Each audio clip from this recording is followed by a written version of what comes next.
Hello, good morning students. आज बहुत दिनों बाद अपन एक नया लेसन पढ़ने जा रहे हैं। Lesson number 9, living organisms and there surroundings. इस लेसन में आप लोग डिफरेंट लिविंग ऑर्गेनिजम्स और उसके हैबिटेट के बारे में, उसके सराउंडिंग्स के बारे में पढ़ेंगे। ये लेसन में से आप लोग what is life, what are the difference between living and non-living things, what is habitat, habit नहीं habitat, ये सब डिफरेंट हैबिटेट के बारे में ये सब आप लोग इस लेसन से समझेंगे।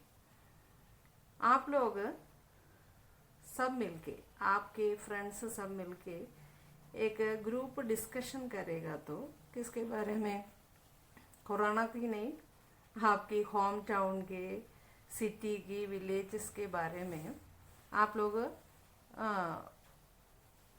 ग्रुप डिस्कशन करेगा तो आपको समझ में आएगा डिफरेंट स्टेट्स की, डिफरेंट प्लेस का क्लाइमेट अलग होता है, वेदर मौसम अलग होता है, उधर के प्लांट्स और एनिमल्स भी अलग होती है। For example, शिमला और Mussoorie might be very cold. Shimla और मसूरी बहुत कोल्ड रहता है। यहाँ पे पहाड़ों में जो ट्रीज रहते हैं वो बहुत लंबा होता है और वो जो लंबे ट्रीज पहाड़ों में है वो बेंगलुरु का जो ट्रीज होती है उससे बिल्कुल डिफरेंट होती है।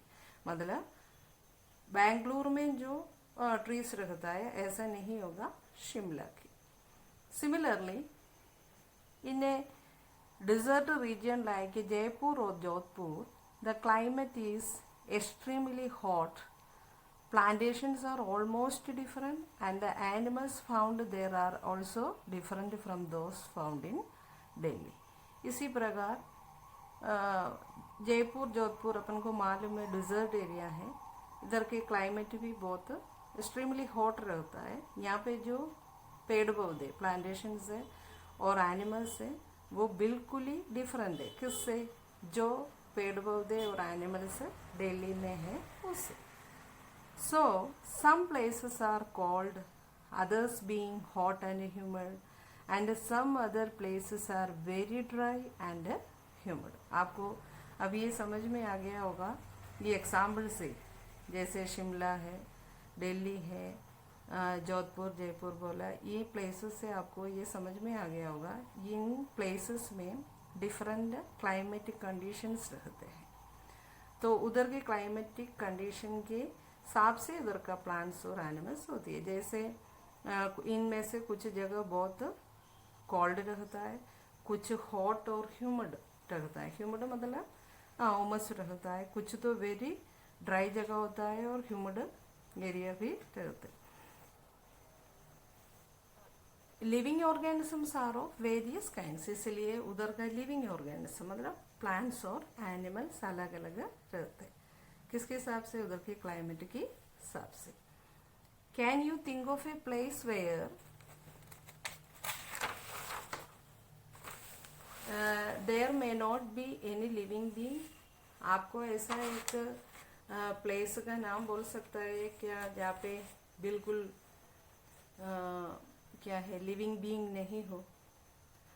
इन द डिजर्ट और even inside the soil, in the walls of your house, in the dark corners of your house including kitchens, you can observe various types of animals present. और dessert में हो या soil के अंदर हो, जैसे अपनी घर का दीवारों में हो, अपने घर के दूसरा डार्क कॉर्नर्स जैसे किचन में और रूम में और डार्क कॉर्नर्स में हो, you can observe various types of animals present. आपको अलग अलग प्रकार के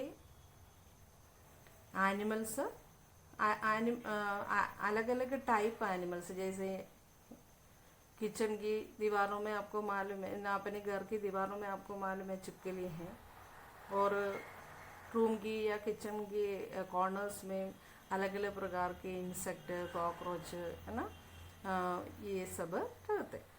You will be amazed to know that even in the opening of the volcanoes, some tiny organisms like bacteria are found.